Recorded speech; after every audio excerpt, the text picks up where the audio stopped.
एक बार एक साधु अपने आश्रम में अपने पालतू कुत्ते के साथ टहल रहे थे।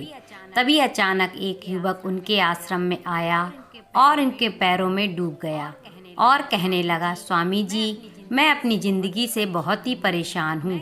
मैं क्या करूँ? मुझे कुछ समझ नहीं आ रहा है। मैं मेरी ज़िंदगी में प्रतिदिन पुरुषार्थ करता हूँ, लेकिन आज तक मैं सफलता प्राप्त नहीं कर पाया। पता नहीं ईश्वर ने मेरे भाग्य में क्या लिखा है, जो इतना पढ़ा लिखा होने के बावजूद भी मैं नाकामयाब हूँ। युवक की परेशानी को सुनकर साधु तुरंत समझ गए। उन्होंने युवक से कहा, भाई, मेरे इस कुत्ते को कहीं दूर तक सैर करा दोगे? उसके बाद मैं तुम्हारे प्रश्नों का उत्तर दूंगा। वह युवक पहले तो सोचने लगा कि यह कैसा काम है। फिर वह उस कुत्ते को सैर कराने ले गया। बहुत देर बाद कुत्ते को सैर कराने के बाद जब युवक आश्रम में पहुंचा तो उन्होंने देखा कि युवक के चेहरे पर अभी भी तेज है, लेकिन वह छोटा कुत्ता बहुत थकान से जोर जोर से हाँफ रहा था। इस पर साधु ने पूछा, क्यों भाई, मेरा कुत्ता इतना कैसे थक गया? तुम तो बड़े शांत दिख रहे हो। क्या तुमने कुत्ते को खुला छोड़ दिया था और तुम आराम कर रहे थे? क्या तुम्हें थकावट नहीं हुई?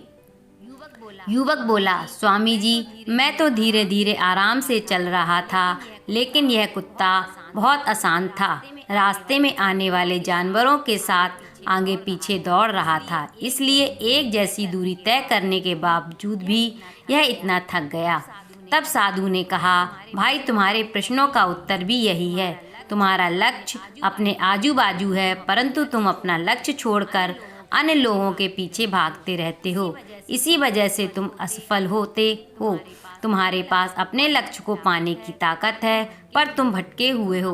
तुम अपना एक लक्ष्य बनाओ और उस लक्ष्य को पाने के लिए दिन रात एक कर दो। जब तक लक्ष्य प्राप्त ना हो जाए तब तक रुको मत। अपने आप पर विश्वास रखो कि मैं अपने लक्ष्य को हासिल कर सकता हूँ, उसे पा सकता हूँ। ऐसे मन में दृढ़ संकल्प कर लो। जब तुम एक बार अपना लक्ष्य बना लोगे तो उसे किसी भी हालत में पूरा करने की कोशिश करो। उसको बदलो मत, चाहे रास्ते में कितनी भी कठिनाई आए, कितना भी दुख आए, पर अपने लक्ष्य को कभी मत बदलो। बजाय रास्ते को बदलना पड़े तो ठीक है। चैनल को लाइक, शेयर एंड सब्सक्राइब करें। Thank you for watching.